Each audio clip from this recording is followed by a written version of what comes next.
Good evening, I'm Cathy Lewis, and here's what matters. Water. It lures tourists to our shores and has the potential to put us in danger each summer and fall. Hurricane season started June 1st, and we wondered just how prepared are we for the worst. Lisa Godley takes a look at our state of readiness. We don't think much about the damage a hurricane can do until we get the official word that it's heading in our direction. Prior to Hurricane Isabel, many here in Hampton Roads took an "I'll just ride it out" attitude. That was until Isabel left her calling card. It wasn't even a Category 1 storm when it hit our region, but it was enough to topple hundreds of thousands of trees, leaving close to 2 million people without power.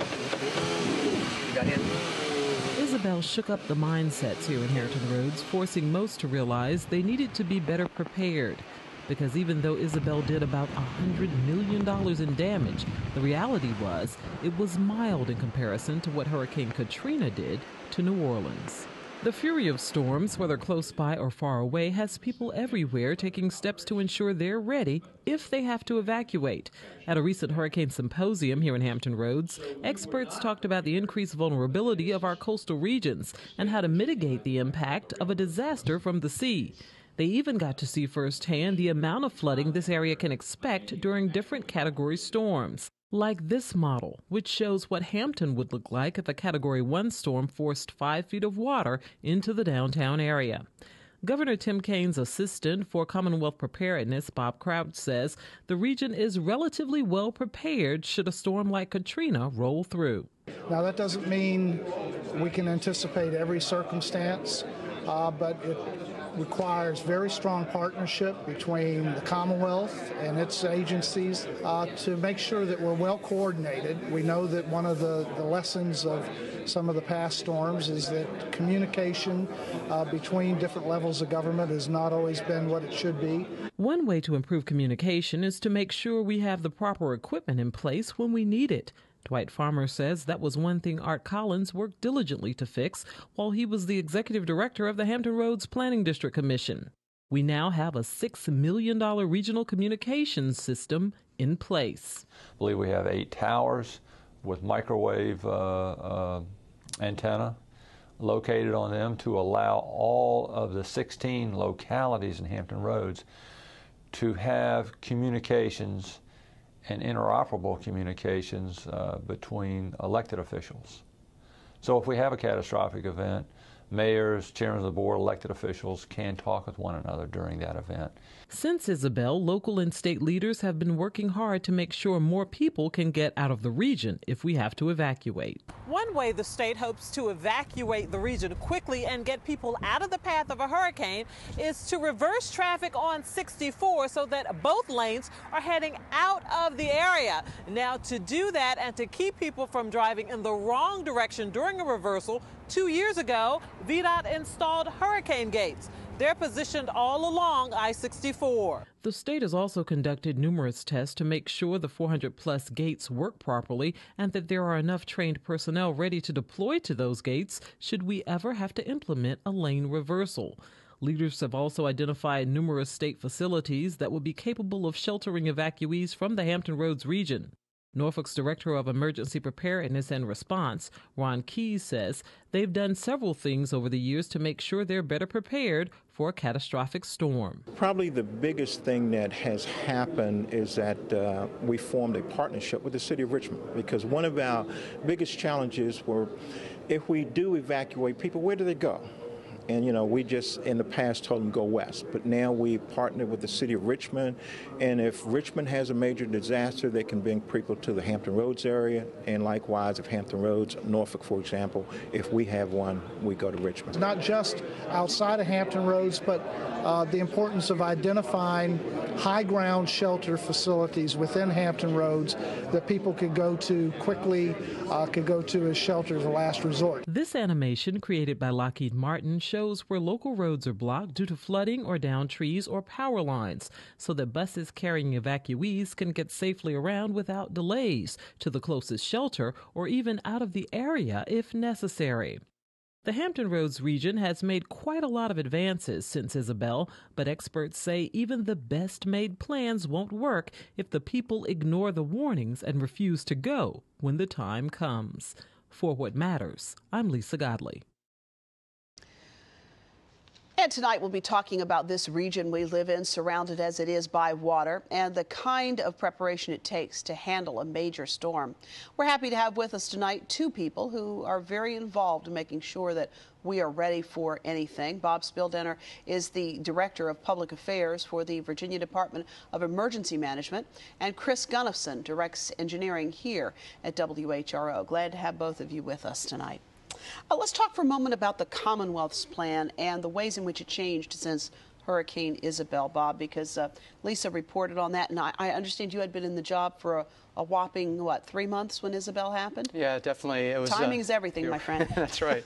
We learned a lot of lessons from Isabel in this state. We've been working hard ever since then to revamp our plans heavily, and even from Katrina, even though it didn't hit us, we used the lessons learned from that to really revamp our plans and been working hard at it and still have more work to do. So as you think about Isabel and Katrina, what would you say are some of the lessons that you have learned, and how would our plan look different now as a result of those storms? Well, definitely communications is the big issue. We had a number of localities after Isabel that had a hard time communicating with us back in Richmond, getting information to us about what was going on. Also, just trying to communicate to the public about what was happening, making sure where they could go to get water or whatever supplies they might need to recover. So that was a big challenge for us. And then, looking at our evacuation plan, learning about is it realistic what we're looking at, and learning the lessons from Katrina and Rita that happened in 2005 and applying those to Virginia. When you talk about, too, this idea of public communication, what I remember so well from that storm is that very often a lot of the major media outlets, once the storm itself had finished and certainly once the cleanup had begun, there was the obvious and appropriate need to sort of move on to other stories, to keep telling the hurricane story and the cleanup story, but to move on in some other significant ways to what else was going on.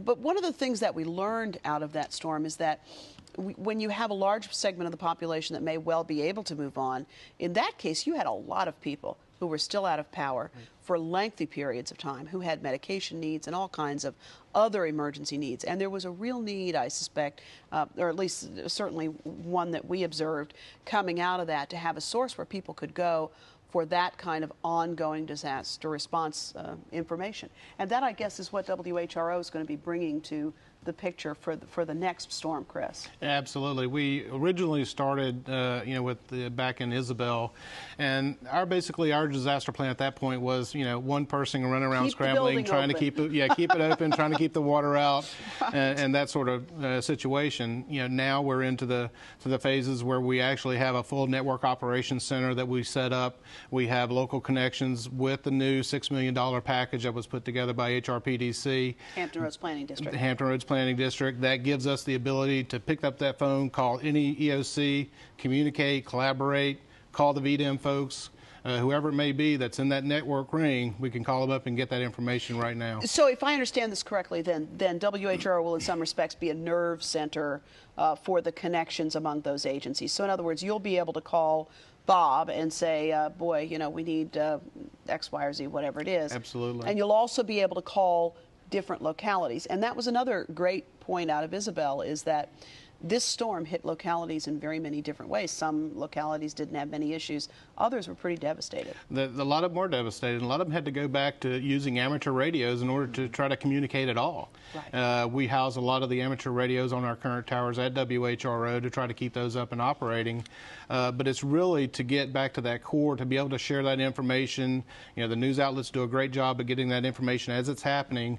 But our goal is to make sure that afterwards that information keeps flowing. We can still talk to everybody and get that information out to the public. So how would you envision this working? Well, I know you've done more than envision it working. You've actually had to sort of plan this out. So how do you see this working in terms of the connections to those emergency operations centers and the connections?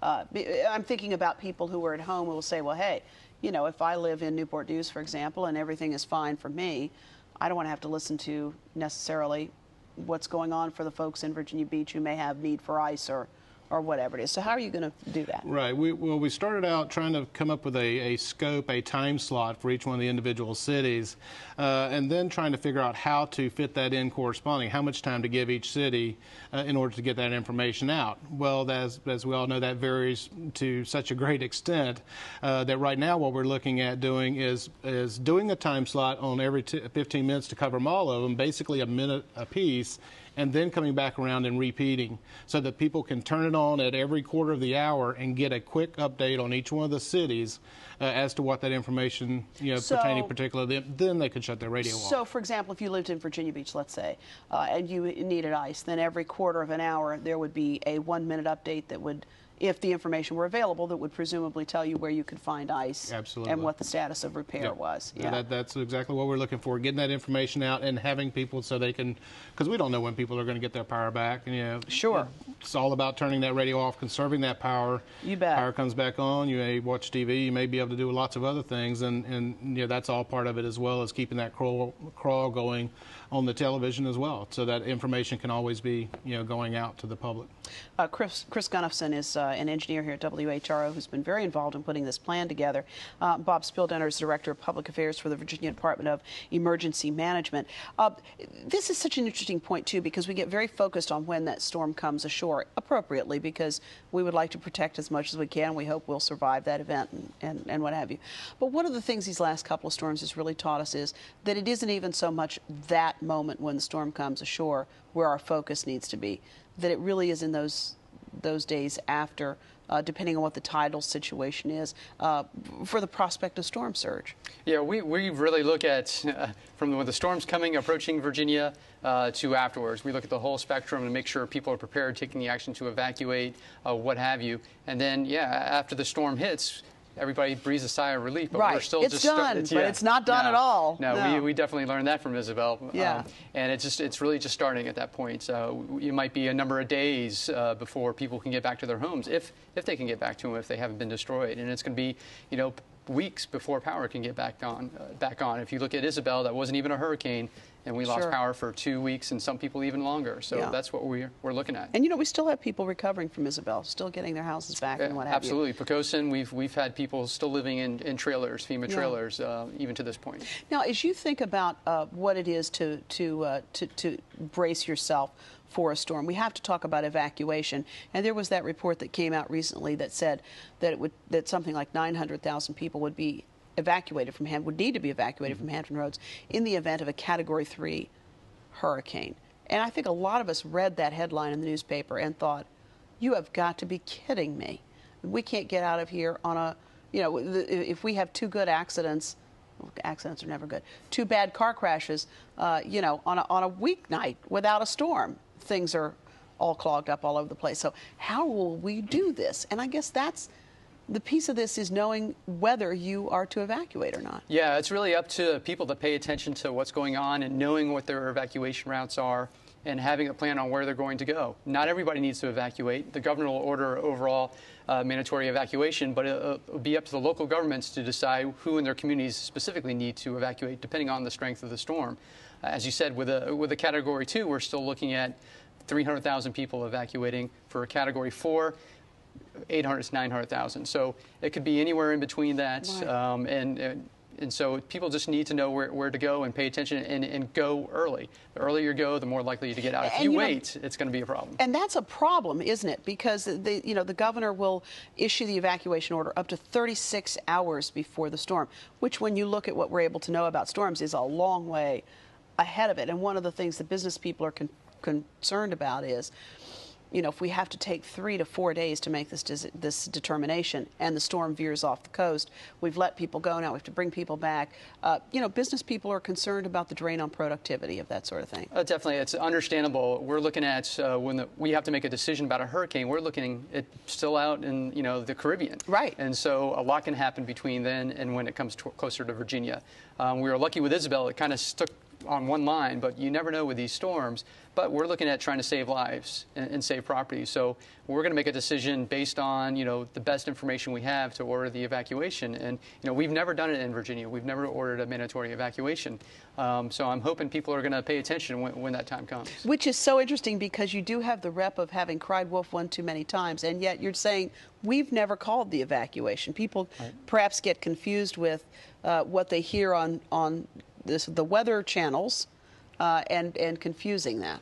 Yeah, I mean, we've never done it here in Virginia. North Carolina obviously has done it, but in Virginia we've never made that order. But people feel that we've done that, and they're saying we've cried wolf too many times, and they're not going to leave the next time. Well, we haven't done it. We hope we never have to, but we all still need to be prepared and ready for it. I mean, we've done a lot of things at the state and local government level to be ready for these situations, and we're just hoping people pay attention and kind of take some of those steps to be ready themselves. And it occurs to me when you can't walk away from Isabel and Katrina and not have a fundamental understanding, I suspect, that you are going to have to do a lot yourself. I mean, that it's not as if the government is going to sweep in with a school bus, collect you, and take you to a new place, and life will be well for you. I mean, you really are going to have to be responsible for making sure that you have 3 days' worth of food and water, for figuring out your plan for taking care of your pets and your loved ones. Oh, definitely. There is responsibility all along the line for everybody, from federal government on down to individuals. And you got to have that plan. You have to have those supplies, because it's going to take time for us to get help and bring in the water and food and what have you to take care of folks. So they need to have those supplies ready. If evacuation is ordered and they're in a storm surge area, they need to get out, because it's all about saving their lives. And we should note, when you think about getting out, the best way to do that is to look at a map, talk to your local authorities, and give them your address and let them help you figure out where and in what circumstance you should plan to evacuate. Lots of routes. Right. Well, not so many routes out. A small number of routes that will get very crowded very fast, no question about it. Chris Gunnifson, I know you've had a lot of conversations with folks in the aftermath of Katrina and some of the other storms from an engineering perspective about how you keep operations like this on the air, and that certainly is always the challenge, isn't it? Yeah, absolutely. We start out at WHRO with a 5-day plan. Most people do in the disaster area. We go out, we prepare, we get the fuel, we get all the food and the water, stuff that we're going to need to operate and maintain that operation through, and all the supplies for pumps and everything else. That's really the key for us in getting ready to be thoroughly prepared for what's going to come up. I mean, it may be horrendous and it may not be, but it's always better to be prepared than not. Sure.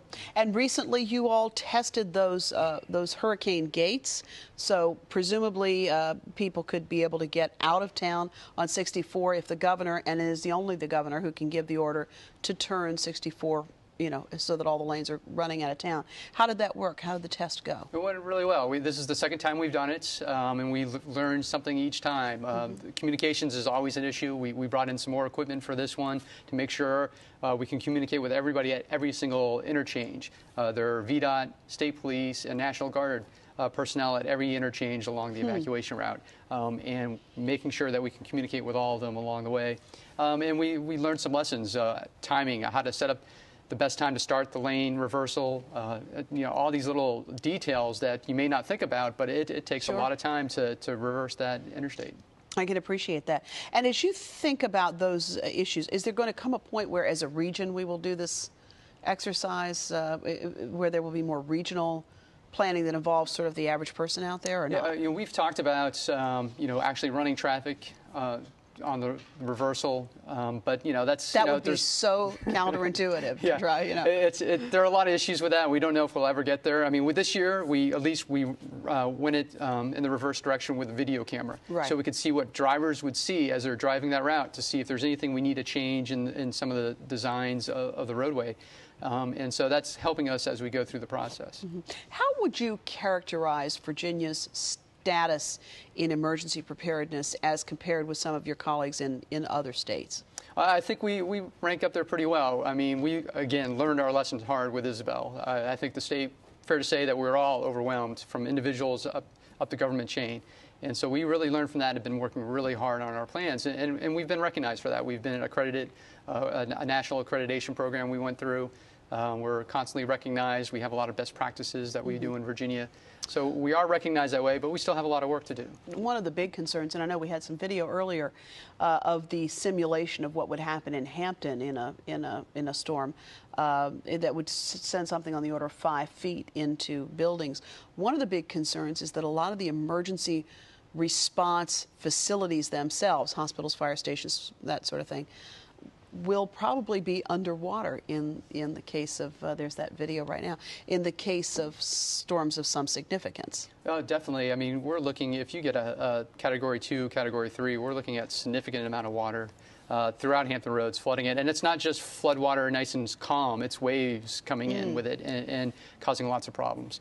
And so, yeah, we're going to have problems with our infrastructure that we have set up. And, you know, the local governments down here know that.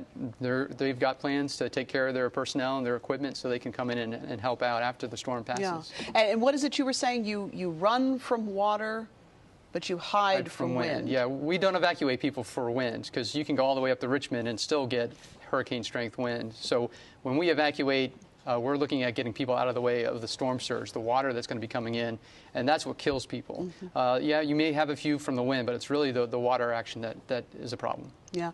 And as you think about the order to evacuate, what are you going to do if somebody says, no, I'm staying?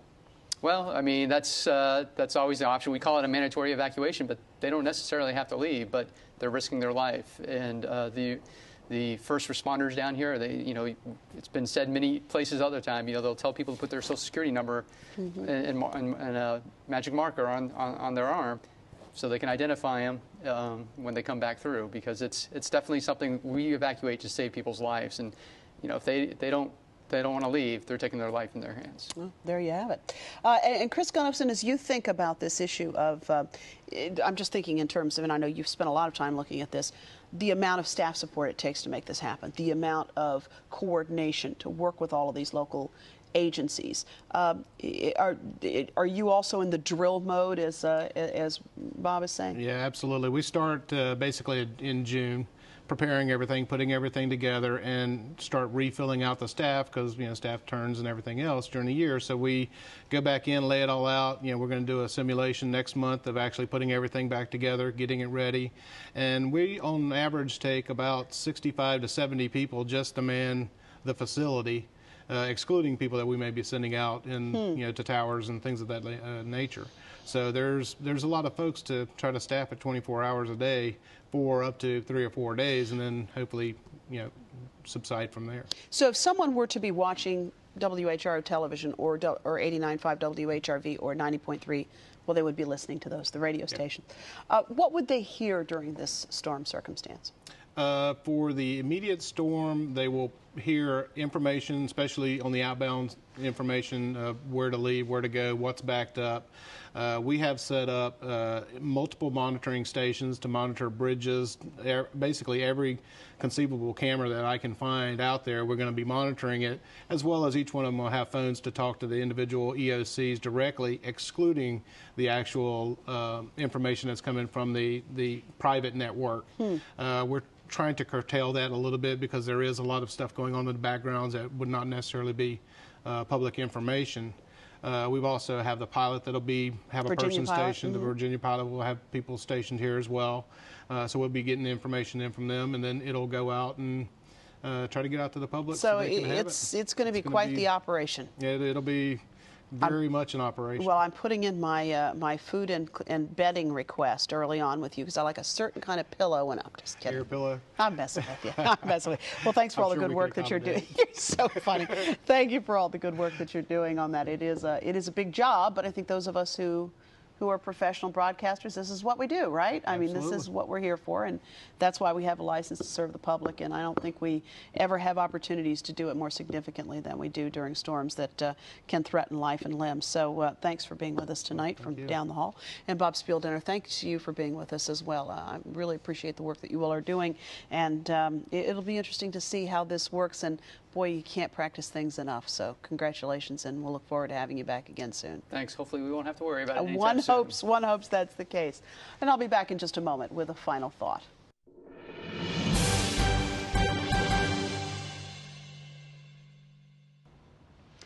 Well, you just heard Bob Spieldiner talk about that morbid advice that a lot of public servants have for those who refuse to heed evacuation orders. Write your Social Security number on your arm so we can identify your body. I frankly like that kind of straight talk. When generations of storm surge maps point clearly to what will happen if you stay behind, I don't see any reason why a rescue worker who is somebody's father, son, mother, or daughter ought to give you another thought until it is safe to do so again. If Hurricane Katrina taught us anything, it is that in many respects we are on our own. And I don't say that as a criticism. I think it's time we started acting like adults and making plans to take care of ourselves and our loved ones, including our pets. And if we each do our part to make sure that we have a plan and enough supplies to last at least 3 days, if we heed any warnings to evacuate, then that will save more of the public resources for the people who really need them. So what do you think about hurricane response? Do you feel as if we are ready? Do you yourself have a personal plan? Do you have a plan for your family? Do you know where you'll go, how you'll reconnect, what you'll do? We always like to hear from you, and you can call us at 889-9437. You can email us at whatmatters@whro.org. Or we do hope that you will check out our new website. It's called whatmatters.tv.